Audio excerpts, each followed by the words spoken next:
我发现了，我在三里岸发现了油矿，麦克，麦克，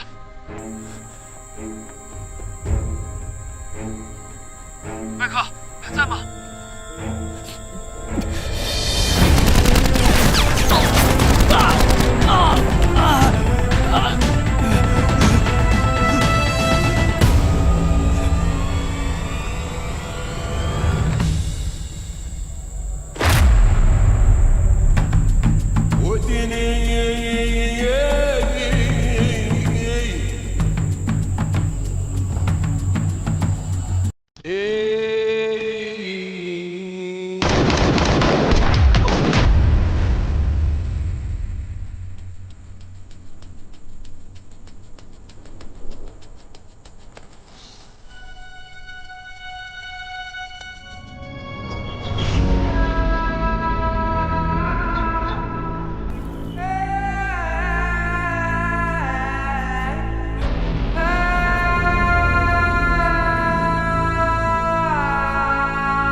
葬好，收拾一下午离开这儿。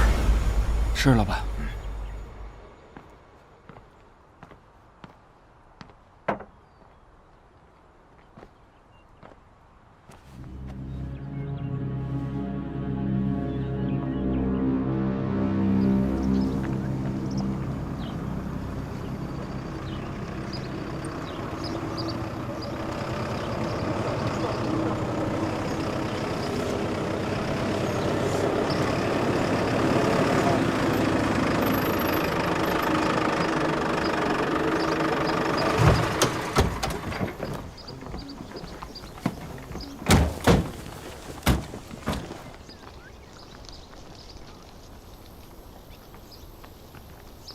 Mkuu.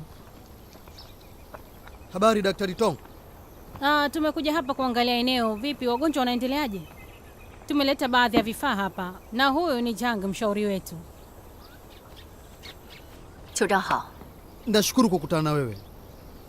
听童医生已经介绍了这里的情况，今天我们过来，想再查看一下。 Mshauri Jang amesikia yaliyotokea, kwa hiyo yuko hapa kwa ajili ya kuangalia.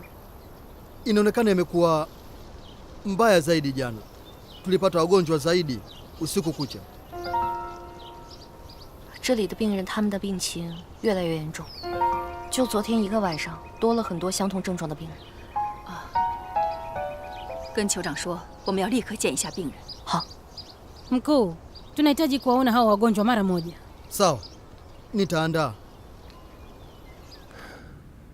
罗尔正在经济危机，而马努特想要救他。耐心点，朋友。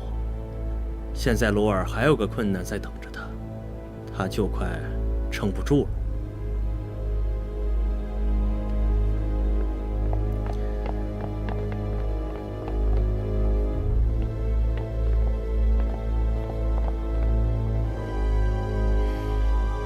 工作结束了，很好。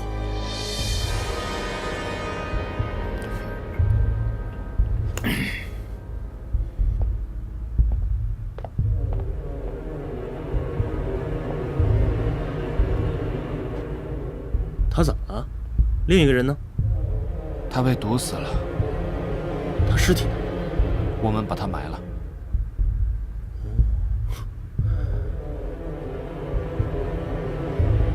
这个男人还挺重感情的，真意外。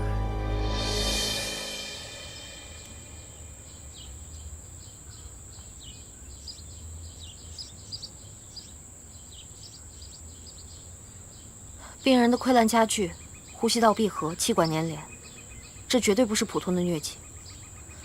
我感觉更像是感染了某种病毒。虽然短时间内不会致命，但是对人体的伤害极大。你的判断没错，他们的症状和医院这几天接收的那几个人很相似。这种病起初和疟疾很像，所以没有引起足够的重视。回去后，我们必须赶快把这一情况上报给联赛团。好，我再去问问老酋长，看看他们最近都接触了什么，能不能找到原因。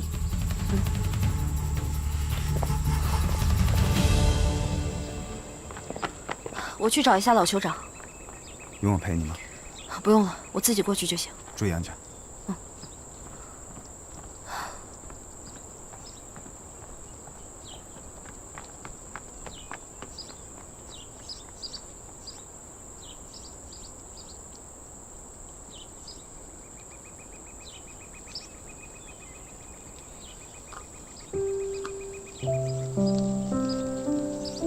Asante, unakaribishwa.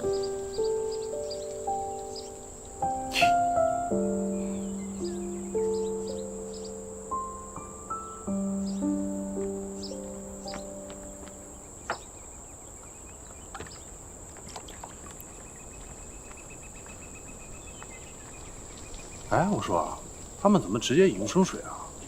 他们生病，会不会就是因为喝了这些水啊？他们的水源在塞尔里河，因为这里没有化学工业，所以没有污染，很多人都去那里打水，应该没什么问题。那为什么我们不帮他们打几口井啊？在这儿干农活的一般都是妇女，这样他们取水啊，能少走好多路呢。像你说的这个问题，联赛团曾经做过尝试，在这里打了几口井，可是没过多久，井口就被石头封住了。封住？谁干的？你可能想象不到，封住井的就是那些取水的妇女。为什么呀？因为他们取水需要半天的时间，也只有这半天，他们是自由的。虽然看起来很辛苦，但是可以让他们摆脱村子里更繁重的劳动。本以为打几口井能帮助他们，没想到啊，其实给他们增加了很多负担。在塞利亚生活真的是太矛盾了，他们喜欢现代文明，喜欢电子产品，也喜欢坐汽车出行，但又因为种种原因，他们拒绝现代文明带给他们的便利。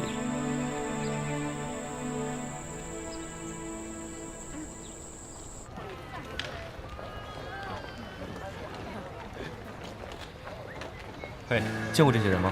没见过，没见过。你呢？没有。见过这些人吗？没见过。你呢？没见过。嘿，朋友，嘿，你见过这些人吗？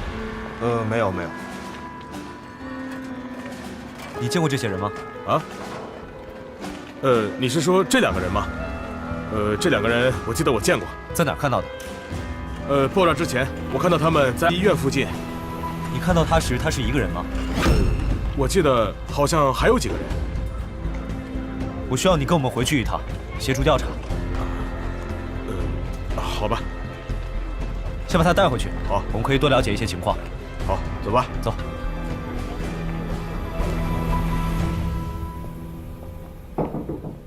请进。丹妮小姐，这是我们临摹的，我们已经尽力了。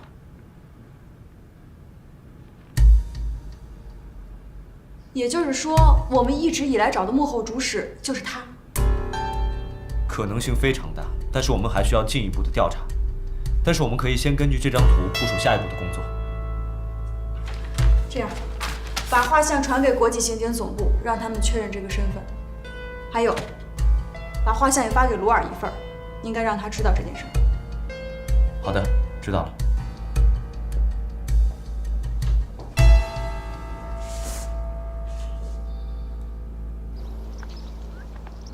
Mkuu, tafadhali fikiria kuna kitu kisicho cha kawaida kimetokea hapa hivi karibuni, au kuna mtu yeyote kutoka nje kaleta kitu maalum? Nina uhakika hakuna kitu chochote cha ajabu kilichotokea. Sawa, kwa lolote lile, tafadhali usiwaruhusu wanywe maji ambayo hayajachemshwa. Kama wanahitaji, tafadhali yachemshwe kwanza. Tutaleta dawa ya kuangamiza vijidudu. itumike vizuri. Naelewa. Naomba radhi kwa ndugu yangu na kwa yule aliyepoteza mguu tena. Tutamhudumia mpaka atakapopona. Kuna mtu ndani ya familia aliwasiliana na mimi, alisema angeweza kumtunza, kwa hiyo msio na wasiwasi. Hiyo ni safi. Daktari Tong, nakuamini. Hebu twende.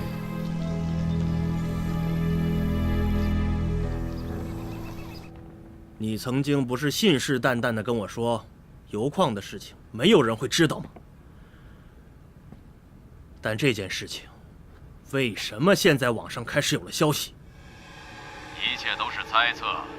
那个叫麦克的记者没有泄露油矿的位置，起码所有人都不知道油矿在哪儿，要不然早就有人跑到这儿来了。那最后一篇报道是谁写的？查出来了吗？我们找到他的时候，他已经跑了。不过没关系，所有人都当是谣言，谁也抢不走你的生意。你只要再耐心等待1个月，第一批黄饼就会出厂。你知道该怎么做吧？我就知道你是个值得信任的人。不过我现在的资金出现了点状况，要等些天才能把钱打给你。没关系，反正我的东西不愁卖。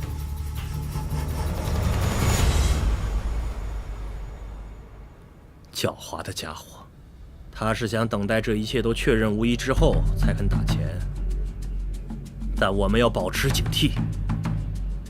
如果连一个白人记者都能找到这种地方，那很快鲁尔和马努特也会知道。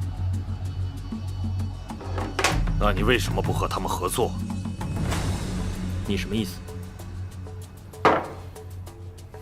听着，你最近努力做这些事，都只是为了一个矿藏。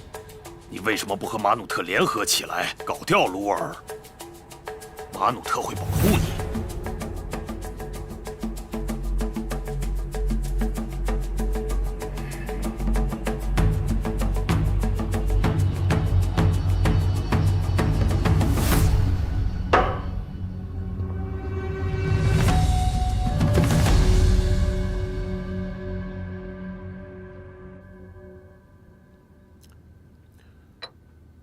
最近马努特有什么消息？他要为我们提供资金，而且没有向我们收取任何的利息。但是钱要下个礼拜才能给我们打过来。等马努特的钱到了，先发给士兵，然后再发给政府的其他部门。我听说马努特最近有一批物资要运到城内，不要为难他们，让他们过去。这样有助于我们以后筹措资金。然后我们再给马努特一些好处，以后出现任何事，他都会帮助我们，因为他欠我们这个人情。好的，总统先生。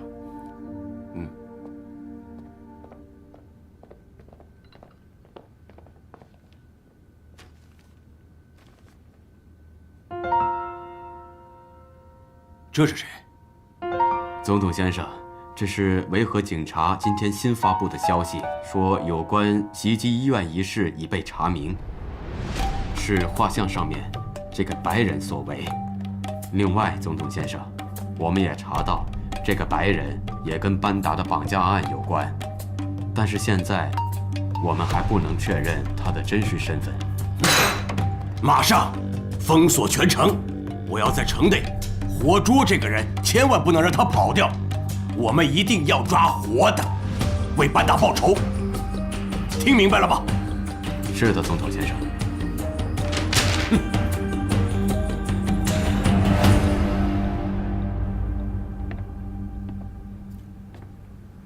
我要和马努特通电话。这需要合适的机会才行。那你就告诉他，我要和他谈一笔数额非常巨大的生意。他应该会和我通电话的。明白了，今晚应该就可以。好的。乌托先生，怎么了？我很久没有收到我的工资了。你会得到的，别担心，明早就会看到。希望这次可以兑现。我希望你收到钱后不要再用这种语气跟我说话。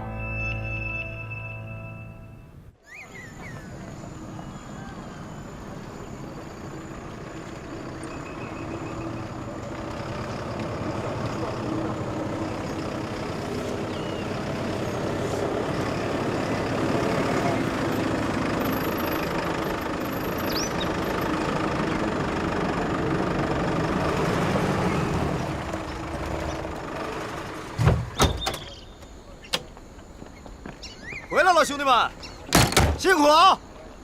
在这干啥呢？站岗呢。站岗呢。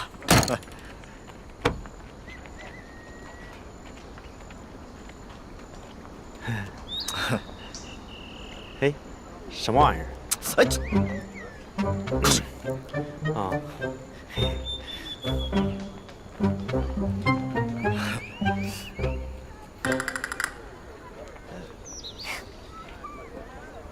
给你的。谢谢。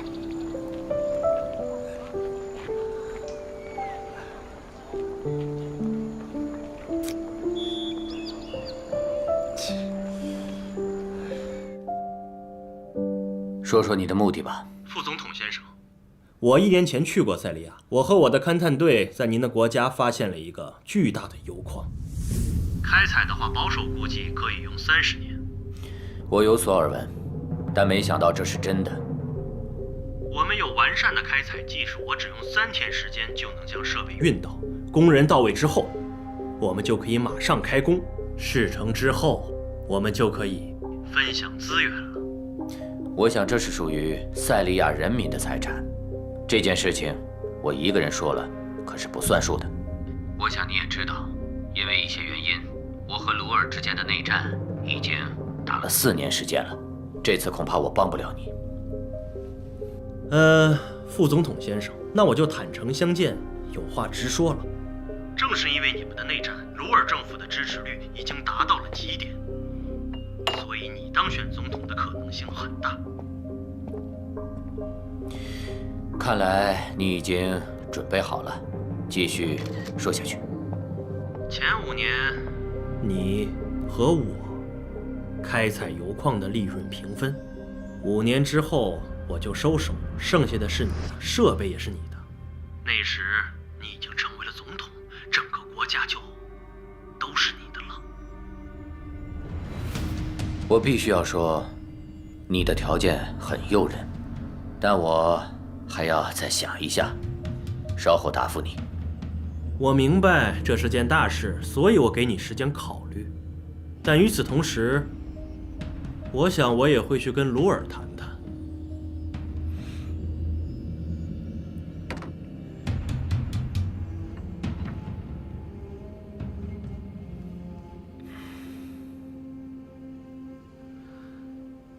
蠢蛋，这铀矿最多只能开采5年。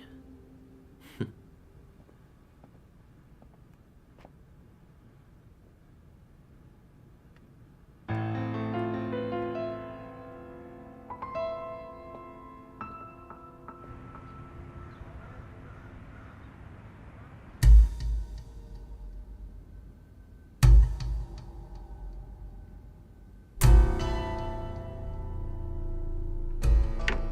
这些照片哪里搞的？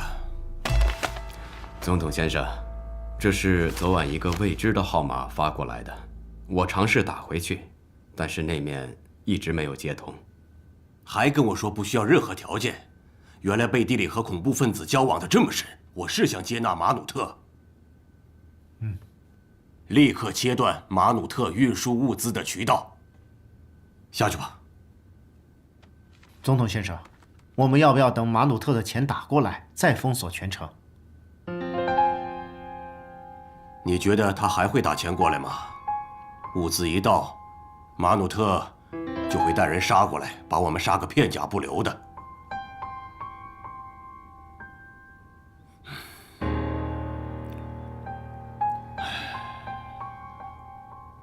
他难道疯了吗？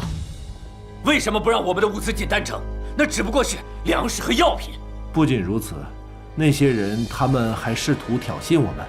他们找我回来，根本就不是来和我谈判的。所以，副总统，我们现在做什么？他就想看我死，我受够了。如果他继续挑衅我们，我们就打过去。好的，副总统。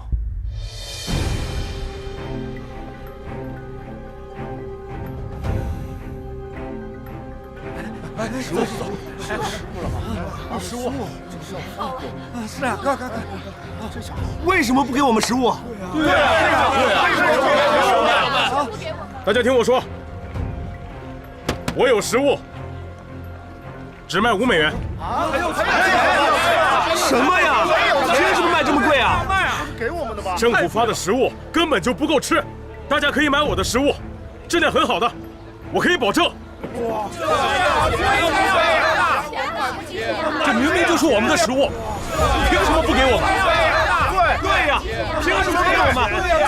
有什么问题吗？就是我们的，给我们的。你别瞎说，谁瞎说？这些是我自己的食物。没有瞎说，这本来就是我们的。怎么瞎说了？你们要买就赶紧买，别浪费时间。你这是在撒谎！快归还属于我们的食物和药品，要赶快！对，没错，给我们食物，这就是我们的食物，我们要食物，我们要食物，给我们食物，我们要食物，我们要食物，给我们食物。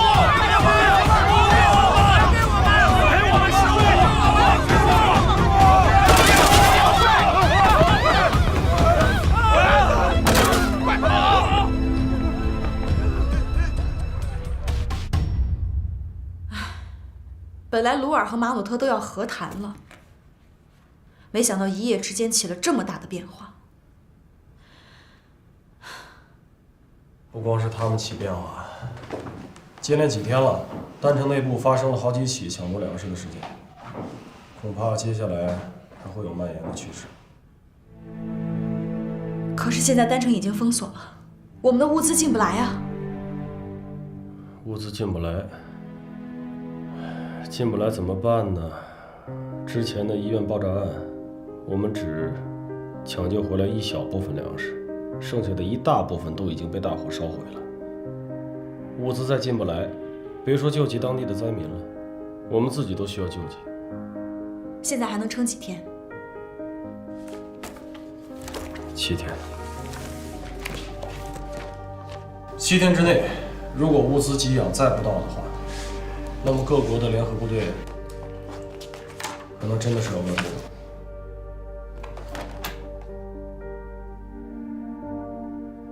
我们现在必须得要去找鲁尔了，否则一切都没有办法进行下去了。鲁尔总统他嘴上不说，但是心里面就是想要赶走维和部队，一定要想办法让他改变心意。我现在就去找鲁尔，让他给我们的物资放行。高营长，你跟我一起去吧。好。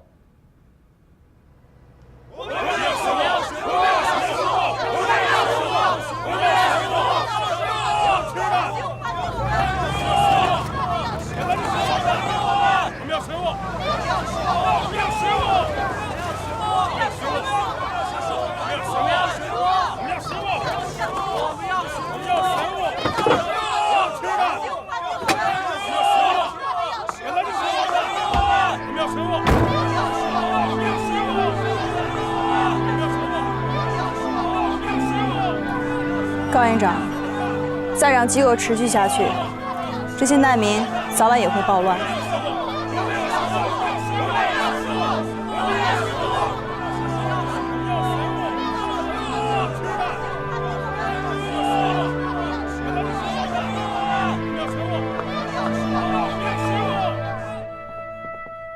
总统先生，难民正在下面暴动，我刚才出去了一趟。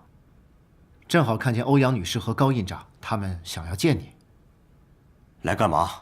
欧阳女士代表各国维和部队，希望您能解除封锁，让他们能够把物资运进来。解除封锁？那马努特他们不就是有机可乘了吗？我是塞利亚的总统，如果他们待不下去，他们可以选择离开这里。您还见他们吗？跟他们说我在开会，可能会很晚。如果他们愿意等的话，就让他们等。好的，总统先生。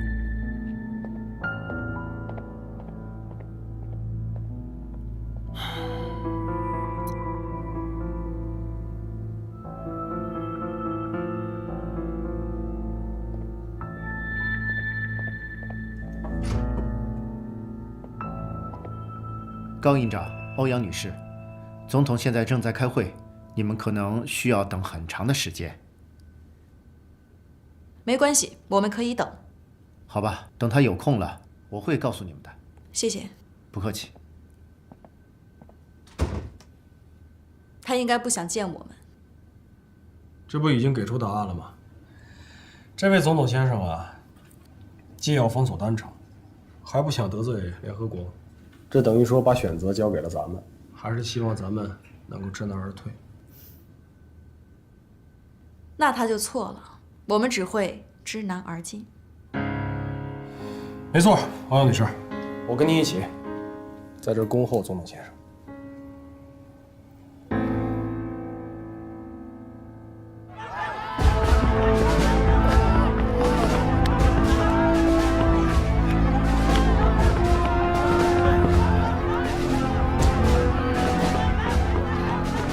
主任，今天我们医院又来了很多那种症状的病人。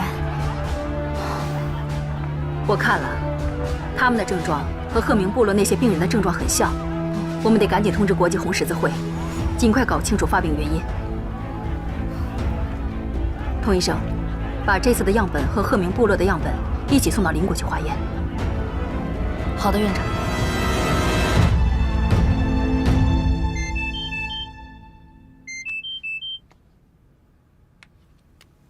我是高博。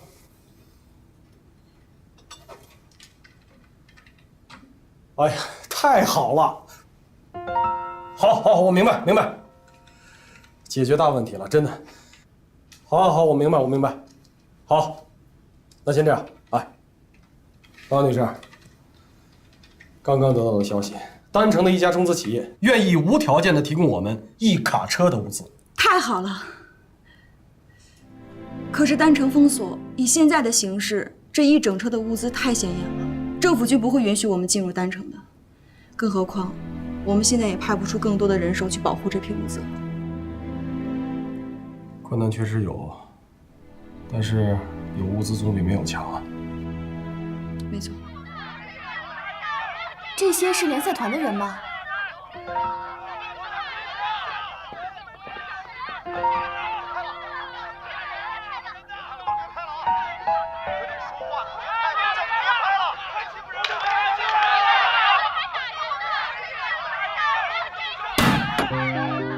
胡扯！你看看，欧阳女士，聂风他们的视频，子虚乌有，捏造事实。高院长，当务之急，先处理这件事儿。欧阳女士，那先回去。好。来了，哎，哥，嫂子。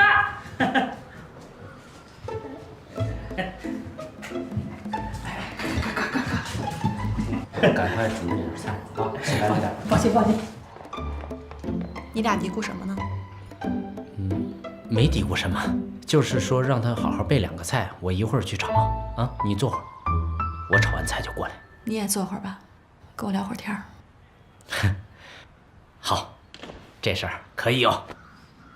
哎，今天看着情绪不高啊，怎么了？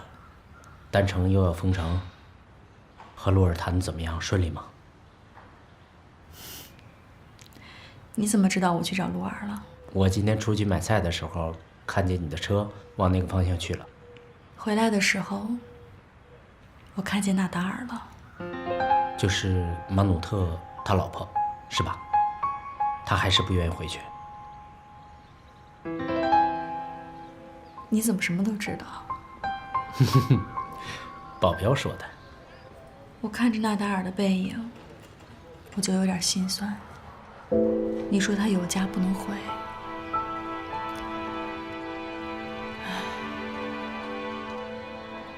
你心酸呐，是因为你能理解的。其实你们是一路人。我们是一路人。我说的意思啊，你们都是有崇高理想的人。只不过呢，她之前啊，把她的这个理想都寄托在她丈夫身上。他们都有一个抱负，就是想啊，把这个国家的人民呢，能让他们过上好日子。因为这个国家太穷了，人民也太可怜了。可是后来呢，这一件事儿一件事儿的，让她看出来他错了。马努特和鲁尔他们根本就没有想着人民，也可以说现阶段他们根本没有想着怎么样让人民过上好日子。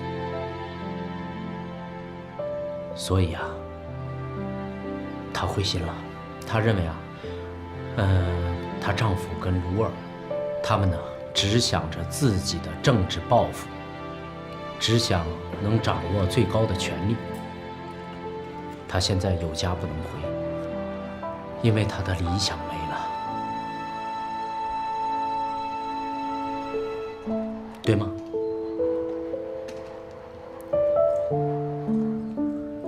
不认识了。不认识我啊？哼，你是对我的认识太少了。那你说，纳达尔的选择是幸福的，还是不幸的？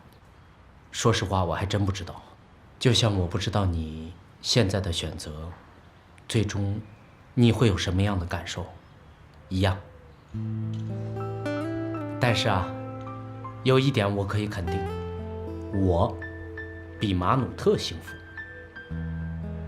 因为啊，我觉得马努特和鲁尔他们追求的那些打打杀杀的，到头来啊，都是竹篮打水一场空，生不带来，死不带去，都是虚的。真正实实在在的，就是能守着自己心爱的人，把眼前的日子过好。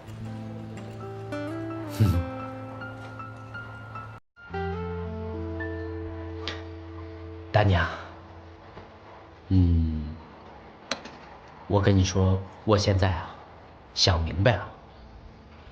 之前我都是自己太较劲，总是想着能让你回国，认为这儿也不安全，那儿也不安全，这个工作根本不适合你。可是后来我又想想，我爱你就应该爱你的全部，这是你的理想，我应该支持你。所以啊，从今往后，你想做什么就做什么，我都支持，我都鼓励你。你需要我怎么配合，我就怎么配合，哪怕是只为你做一盘你爱吃的菜就行。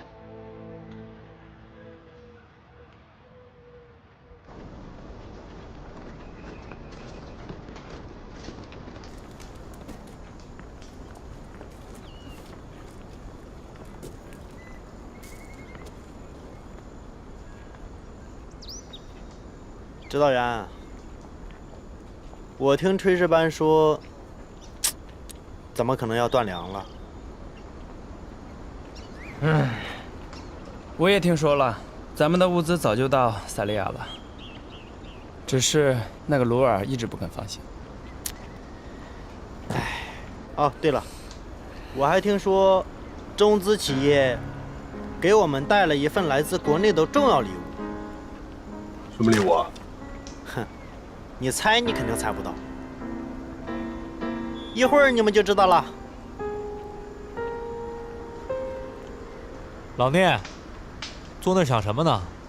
没事，想点东西。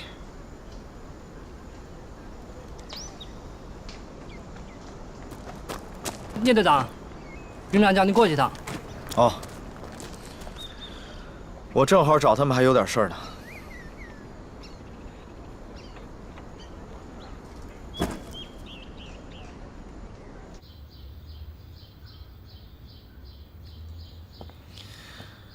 我一人做事一人当，我去找他们去，我不能让他们拿我一个人给咱们国家抹黑，江湖习气。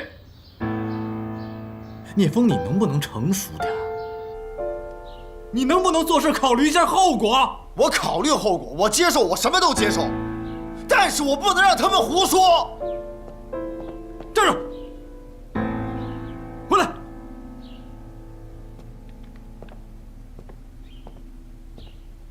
事情要是有你想象的那么简单就好了。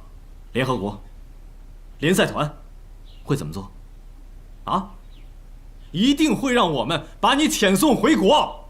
没问题，没问题。你来的时候跟我说什么了？你记不记得你来的第一天跟我说过什么？你对得起牺牲的小鹏吗？你对得起你身上的这身军装吗？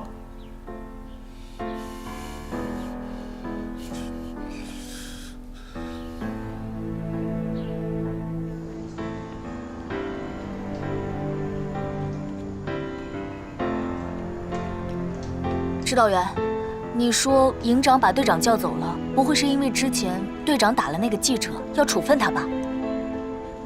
这个我也不太清楚。不过今天回来的路上，我倒是有点不好的预感。该不会是要送队长回国吧？就目前形势，我觉得很难讲。指导员，可不能让队长回国呀！咱们特战队没有队长，那还叫什么特战队呀？就是啊，咱们得想办法替队长做点什么事儿。你们说这些啊，我都知道。只不过现在啊，就怕有人借题发挥。指导员，你说句话吧，我们都听你的。是啊，咱们在一起这段时间里，经历过多少生死，这份感情是大家有目共睹的。你们放心吧，如果真像你们说的那样，我肯定去找营长。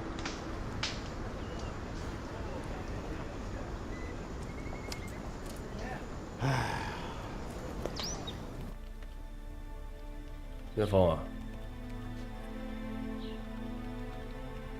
聂风，坐下。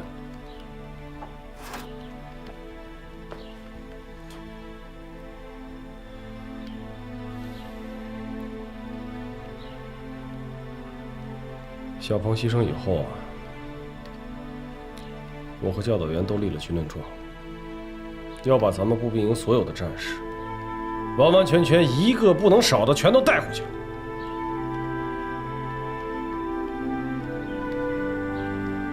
还有2个月，啊，就剩60天，咱们这期维和任务就结束了。你说在这个时候，如果是因为这件事把你遣送回国，值得吗？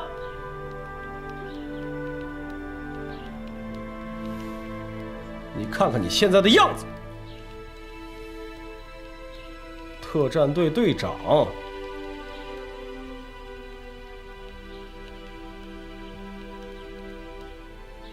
行了，我跟你明说吧，这次事件你做的还是有问题。我们换一个说法，我们之中谁在那个时候都不会视若无睹、袖手旁观。不光我们这么认为，国内旅长也是这么想的。没有任何责怪你的意思，还刻意交代我们，要告诉你，别想太多，踏踏实实工作。啊，对了，还有，按照旅长的指示，我们已经向联赛团提出申请，召开一个新闻发布会，公布事情的真实情况，向那几名记者道歉，赔偿人家器材的损失。是，但是你要记住啊，有关于咱们的一切脏水，一律不接受。还有，联赛团对你处理炸弹的调查报告已经出来了，你没有任何责任，还要申报给你嘉奖。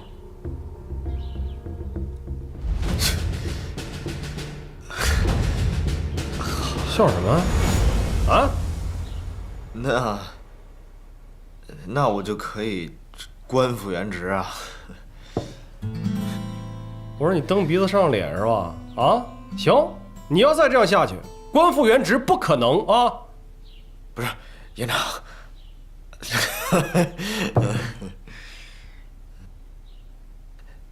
再考虑考虑。做什么事儿，不要那么莽撞，三思而为，行吗？你看他现在哪有一个队长的样子啊？是，谢谢营长、教导员。啊，对了，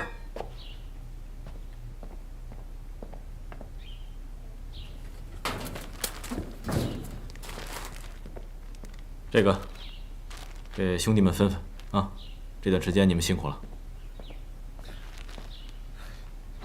天晴，哎，你来的正好，你见到营长和聂风了吧？是我刚从营长那儿过来，看见营长和聂队长了。他们说什么了？嗨，旅长让我给营长带了些茶，还特意嘱咐我让我给聂队长留一些。完了，旅长的茶可不是一般的茶呀，这是送行茶呀。送行？给谁送行？保密。行了，天晴，你去忙吧啊。好。同志们，我觉得这事不能这么简单处理，我们得去找营长，都跟着，不能让队长背黑锅。走，都去。我听说这么一事儿啊，中资企业要援助我们一些物资。耳朵挺长啊，我们要想办法把它给运回来呀。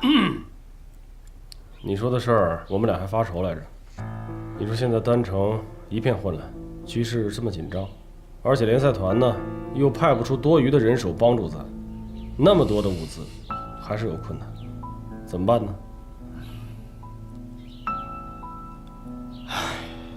哎，不是，我说你小子这时候提起这事儿来，有办法了？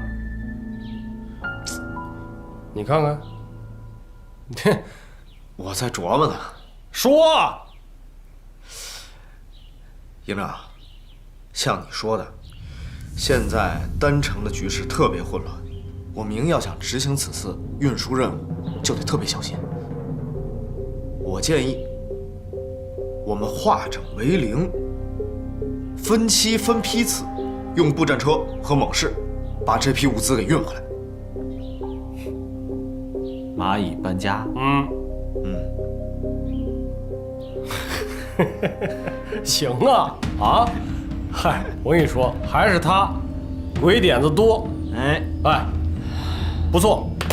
你看啊，既不违反维和部队交战规则，而且还能解决目前咱们的燃眉之急。行，那这样这个事儿就交给你具体落实啊。老胡给欧阳丹妮打个电话，还是得跟他报一下。我吧，能力有限，营长、教导员得多提些。走。好，我走。快，你就嘚瑟啊！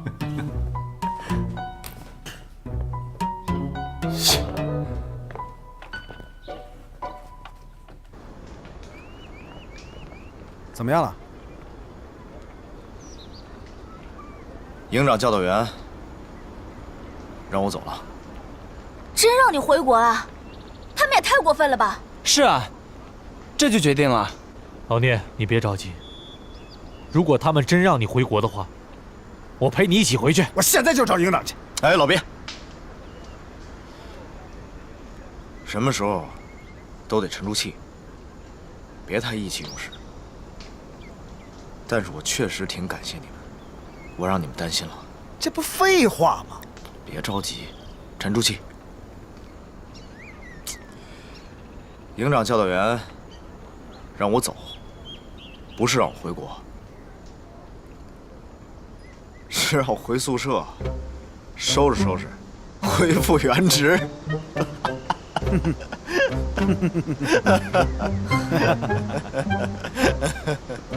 你小屎！这个是教导员给你们大伙儿拿的茶叶，啊，我滚了啊！你给我站住！我滚了！给我打他！有意思吗？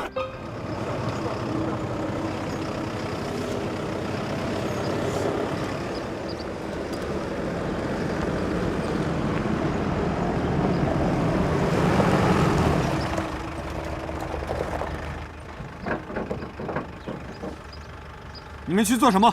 搜寻恐怖分子。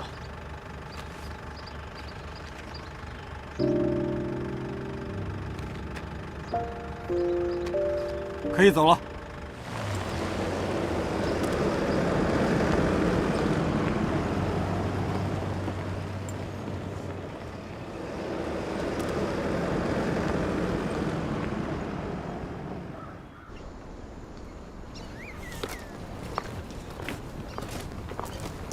他他们没有遇到政府军的盘查吧？没有。总统和副总统两位先生啊，看来是准备要再大战一场，所以根本没时间管别的。这次基本顺利吧？2辆车一共运了800公斤的物资，如果我们每天能到城郊运送1到2次的话，完全可以解决我们整个联赛团的供应量。可目前这只是权宜之计啊，王女士。现在当务之急还是得抓紧时间说服鲁尔，否则再有什么突发情况，咱们还真不好应付。今天晚上你们等我的消息。您这是有主意了？1个小时以后，秘书长的电话会直接打到鲁尔的办公桌上。联合国秘书长，欧阳女士，厉害啊！鲁尔觉得我的分量不够，那我就找一个分量够的人来跟他谈。这种病症前3天的反应和疟疾非常相似，但是3天以后就会开始出现呼吸困难，还有皮肤溃烂等症状。而且根据每个人身体状况不同，潜伏期不一样，只要一旦发病，会持续不断的恶化。这有一些我在现场拍摄的照片，妇女、儿童，还有一些免疫力低下的人群，这群人发病最快，而且这一次涉及的面积非常广，丹城周围的部分地区已经开始陆续有大面积蔓延的趋势。经过我们的分析，这次被感染的人基本都分布在萨尔利河河域。据初步推算，是萨尔利河域的河水被污染所致，但也不排除人为投毒的可能。我们现在最要紧的就是去萨尔利河取样，尽快进行检测。另外，联赛团总部也同意了我们的计划，并且安排了中国步兵承担护送和警戒的任务。童一山，我希望您能和我一起去取样，因为您是最早发现这个病症的人之一。当然，还有一件事，我们现在必须马上通知当地的群众，不能再饮用萨尔里河的水，要用最快的速度通知丹城的所有居民，具体到每一个人。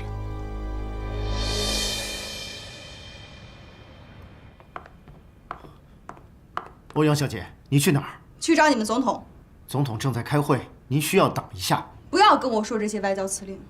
现在他正在接听来自联合国的电话，对吗？这是我的职责，您必须要等一下。欧阳小姐。欧阳女士，你太粗鲁了。就像当时你带着你的人闯到我的地方一样，我们扯平了。欧阳女士，想不到你竟然找秘书长来向我施压。即便是如此，我不也只能硬闯进来才能见到你吗？你觉得这样就能改变我的想法？总统先生，我实在是不明白，你为什么要执着于这些让这个国家变得更混乱的行为呢？欧阳女士，像你们这种生活在和平国度的人，怎么会明白战火中的塞利亚人他们的想法呢？我躲过了好多次的暗杀，有一次凶手离我只有3米远，我以为我都死定了，但我活了下来。所以我明白了，只有掌控一切，我才能远离危险。我别无选择。那我们说好的合作呢？欧阳女士，最好的合作就是互相信任，这才是合作的唯一可能。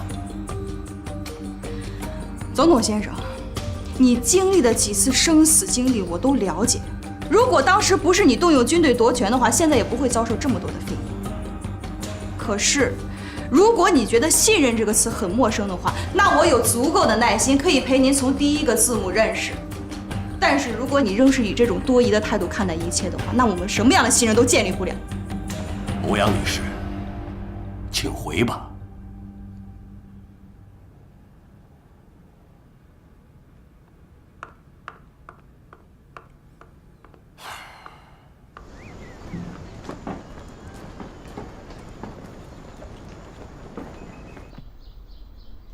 安田坊什么情况？营长，物资已经拿到，一切正常。太好了，太好了，太好了！这样啊，千万注意保密，赶紧回来啊！是。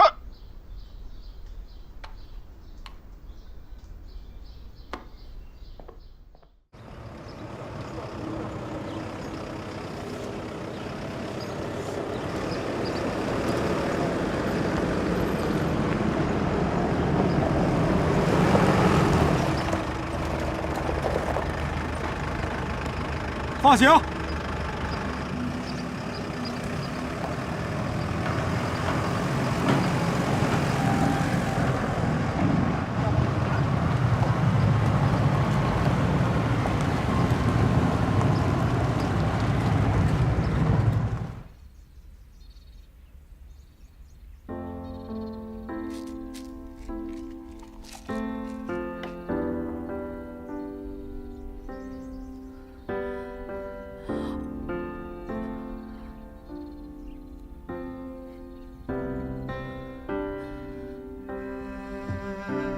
女士，你要去医院。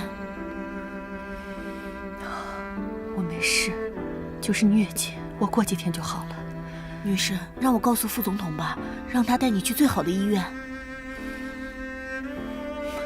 不，谁也别告诉。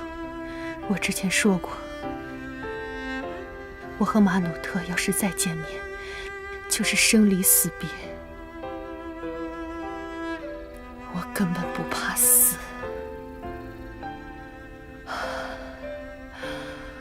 我很快就要见到我的女儿了。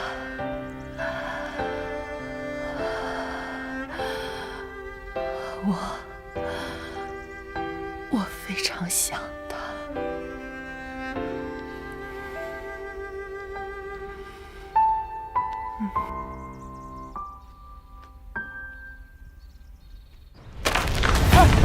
你们干什么东西？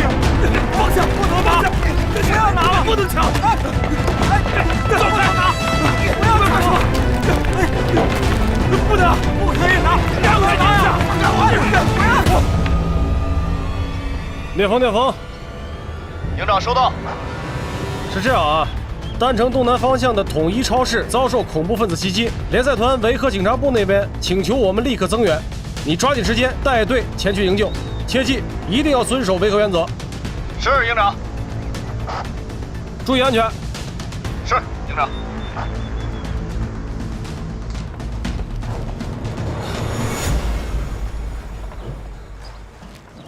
你好，还记得我吗？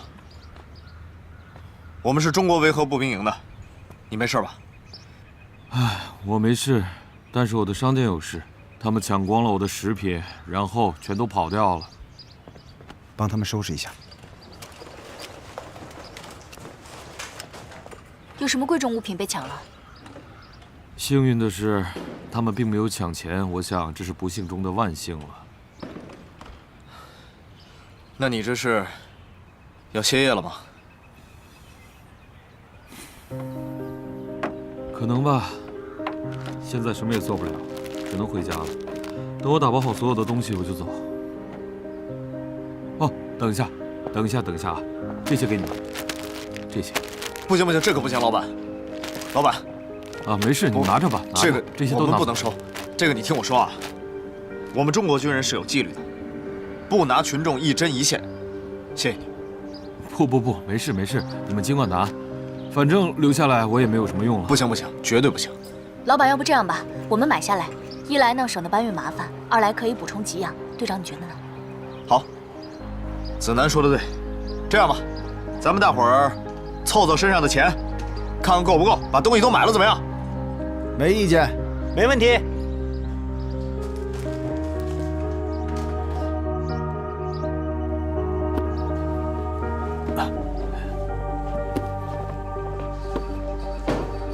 这是最后一箱了，你们也拿着吧。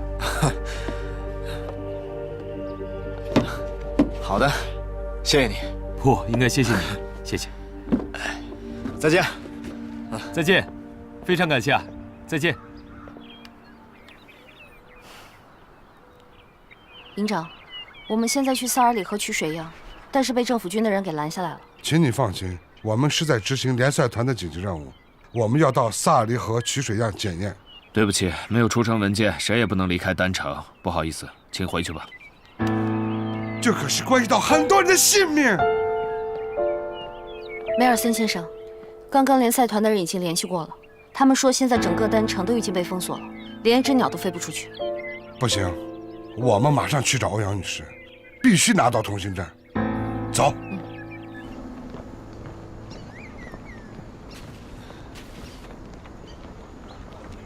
谢谢队长。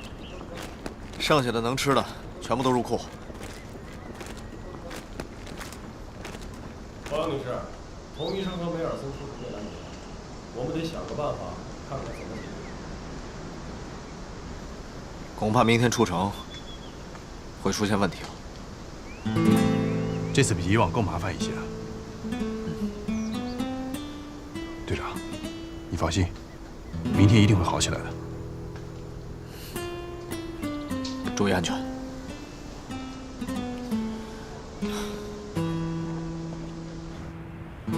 欧阳女士，戒严不解除，丹城早晚会变成死城。我去找过鲁尔了，抗议和交涉都没有用，粮食也快没有了。我们必须动员所有的力量解决问题，不能眼看着悲剧在我们眼前发生。还有欧阳女士，我们要通知丹城的市民，不要让他们饮用未经过检验的水。已经通知了塞利亚的卫生部门，我再打电话落实一下。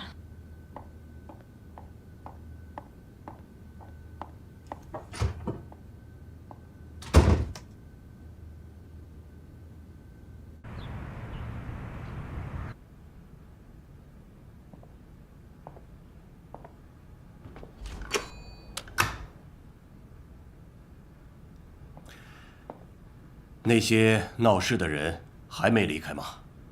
没有，甚至更多了。那丹城的部落呢？总统先生，我听说，之前马努特想去游说他，但是好像没有成功，失败了。胡扯，做梦！总统先生，封锁全城已经引发了各方面的连锁反应。目前也造成多起死亡案件，如果再这样继续下去的话，恐怕就会发生暴乱。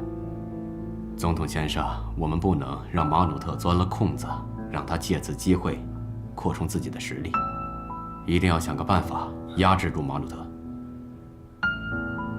对于这件事情，我早有准备，不用担心。过了明天，我想一切就会好起来的。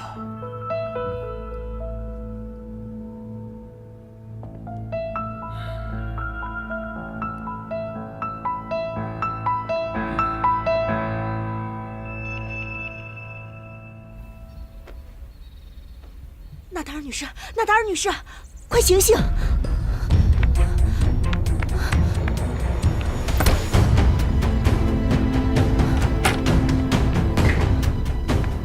纳达尔女士，醒醒！我觉得她快不行了。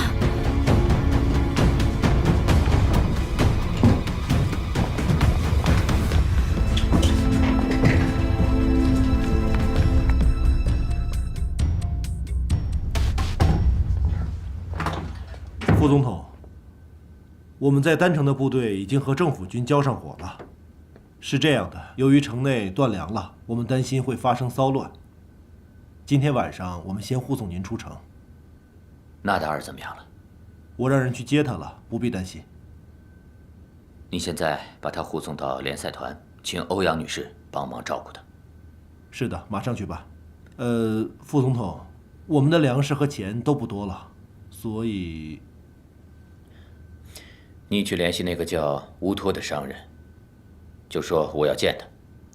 这次我带着全部的诚意来和谈，可是鲁尔他还是想置我于死地，那我只能和他拼了。好的，我马上联系他。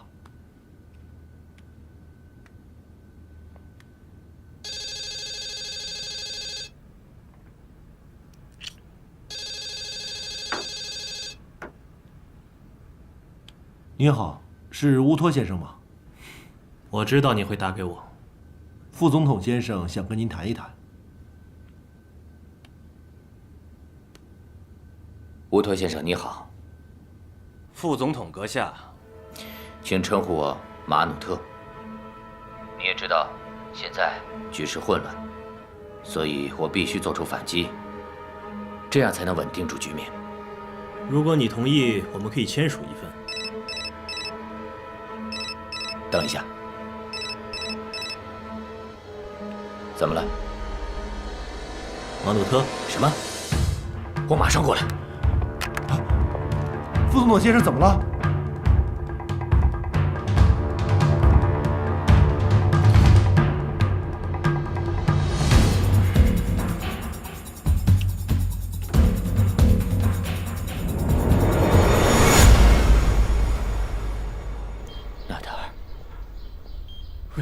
成这个样子？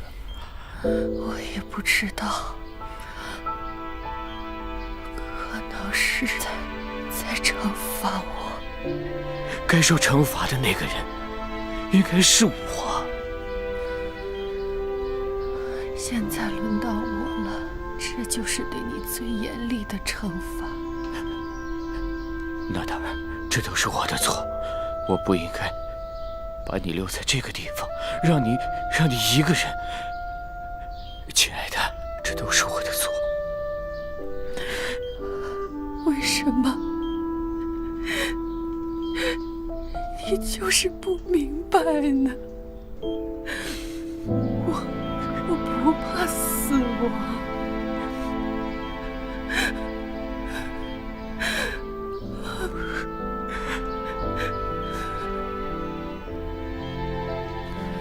亲爱的，我不能让你离开我，我不能让你来承受这些。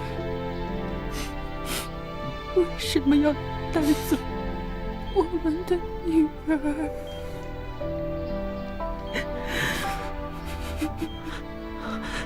娜达尔，我不想和你分开，娜达尔。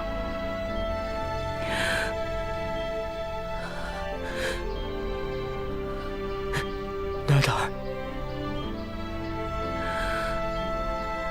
班达还在昏迷中，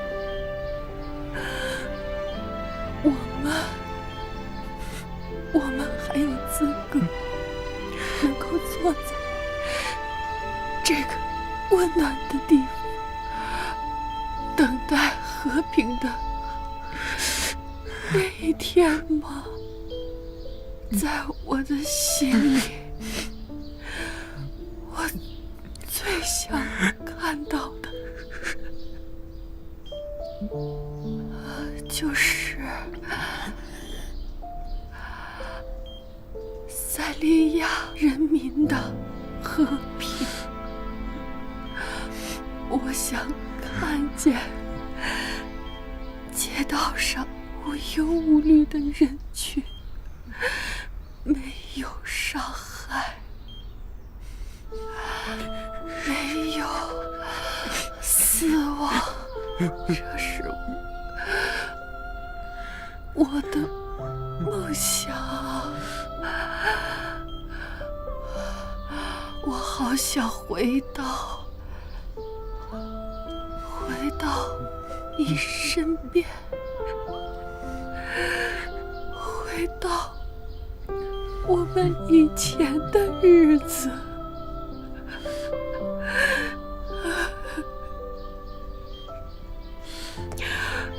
我们付出的难道还不够吗？如果你和鲁尔都能够放下武器，就能够让塞利亚走向和平。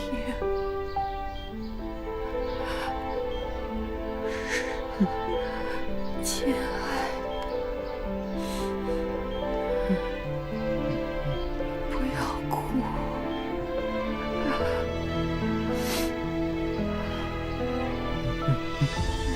我会想你的。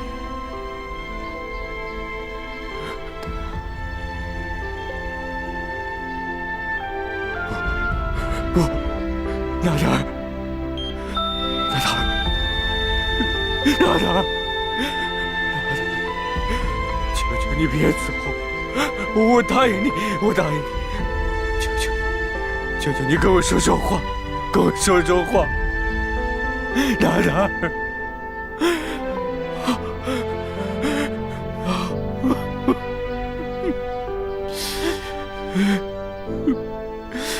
我可以放弃正道，你不要离开我，娜达尔。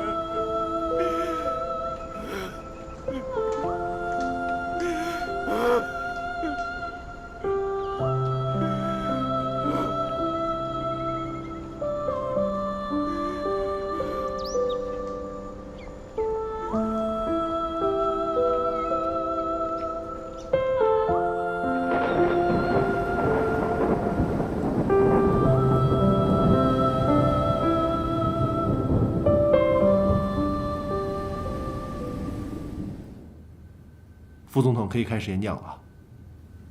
好的，开始吧。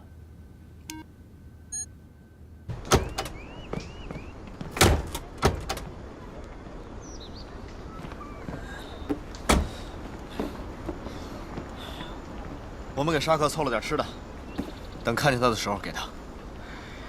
哦，这段时间好，咱们先挨过去。谢谢。队长，向真姐，子楠，老宋，马努特的视频。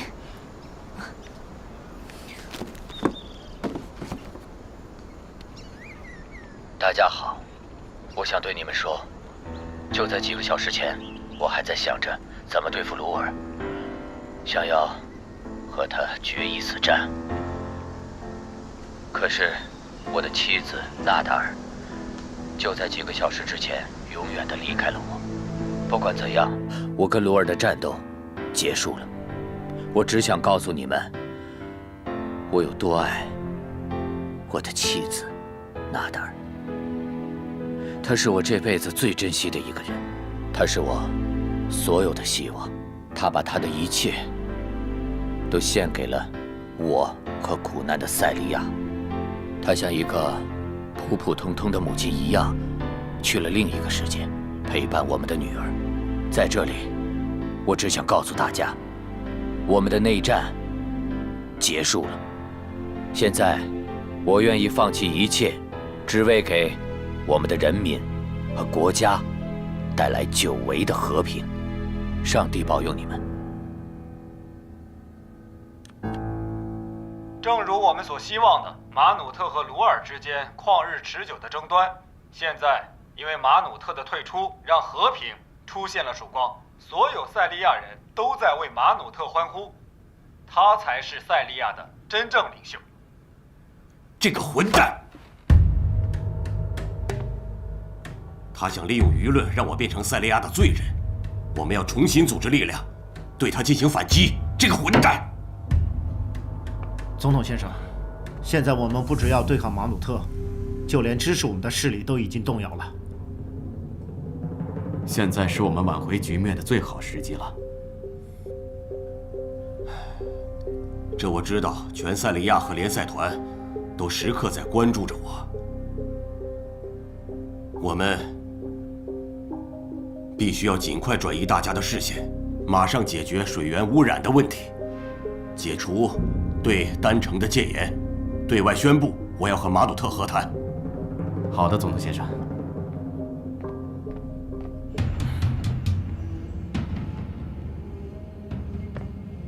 总统先生，进来。总统先生，有人在外面争论不休。那个我们待会儿再说。好的。纳达尔的尸体在哪儿？现在他的尸体在医院里。现在马上安排，我们要去医院看他。总统先生，那里现在有很多的反政府武装。马努特都休战了，你觉得现在我还会有危险吗？派车过来。好的，总统先生。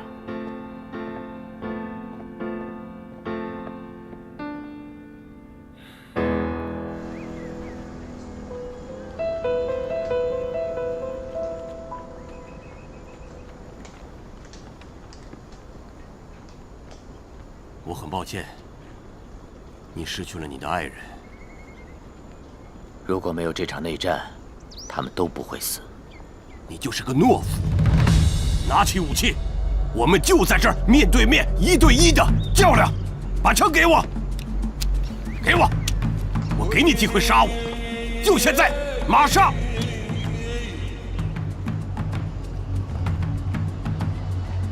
你是不是觉得我不知道你之前做过什么吗？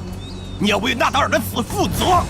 你觉得我今天来，你以为我就会原谅你的所作所为？不，你要负责，为纳达尔的死和班达负责。别担心，我保证，我会命令军队放下武器，让塞利亚从此一步一步真正的走向和平。你这个懦夫！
行了。哎呀，老毕啊，哎，通知炊事班啊，晚上给大家伙加个餐。必须的，您放心，保证让大家今天晚上都满意而归。哎，营长啊，这就是国内给咱们带来的特殊礼物。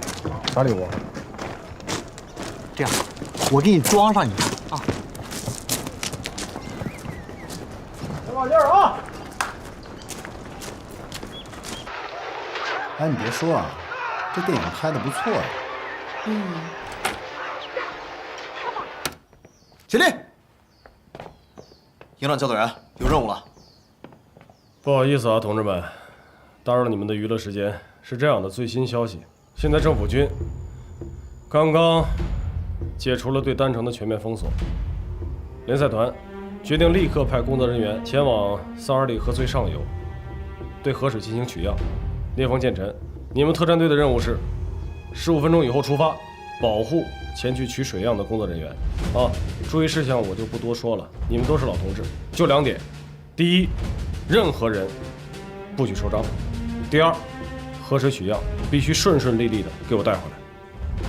还有，这次任务执行结束之后，我们会召开记者会，就上次和记者发生的冲突进行说明和道歉。没什么大不了的，该怎么样就怎么样，啊。是。保证完成任务。抓紧时间啊，15分钟，快！同志们，出发！出发！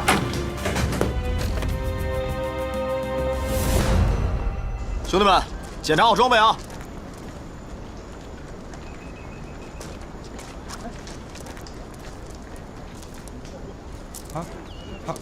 好，童医生，那我上这个车了。哦，哎，上车吧。怎么这么安排啊？他们这几个灯泡怕是太亮了，晃着咱们。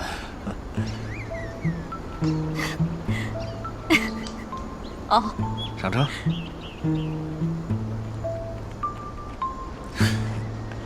你们为什么不上这辆车呢？哦，那辆车空调坏了，这辆车空调好，特地给您准备的。明白了，很般配啊。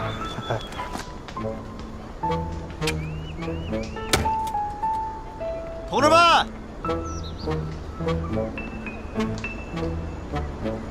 出发！所有人登车！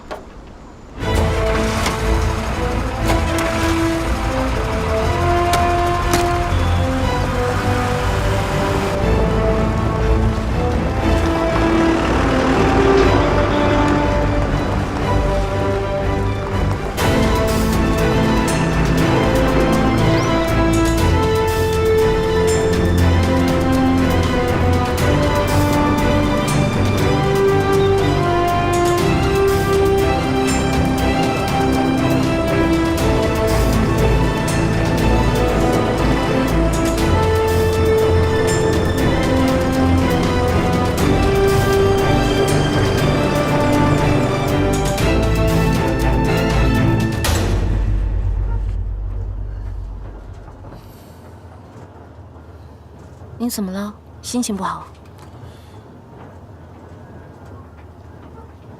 哦，没有啊。哎，回国之后，你有什么打算？不知道回去之后还能不能在一个旅当战友。这话让你说的。这个还用想吗？都到这个份儿上了，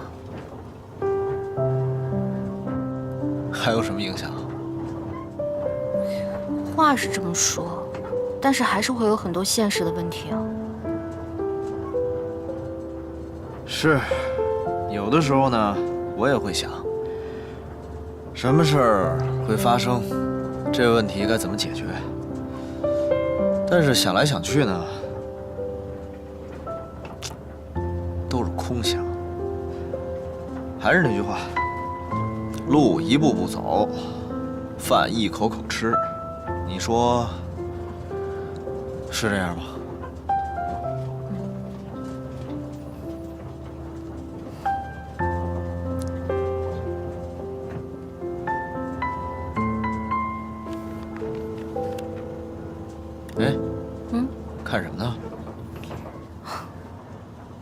就自己平时写的一些东西，没事拿出来翻翻看看。日记啊？啊，我随时会记录一些心情啊，这也是我排解压力的一种方式。好啊，有出口也好。我能看看吗？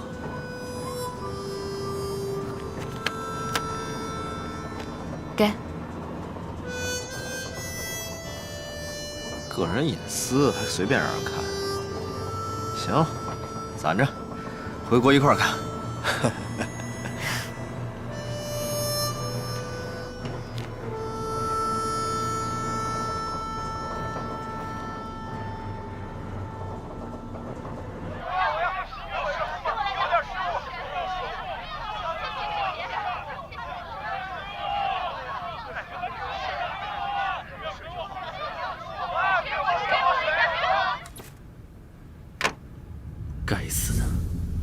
该死的马努特，你知道吗？如果他们和谈成功了，他们就会注意到我们，到那时我们就死定了。那又怎么样？和谈还没有进行。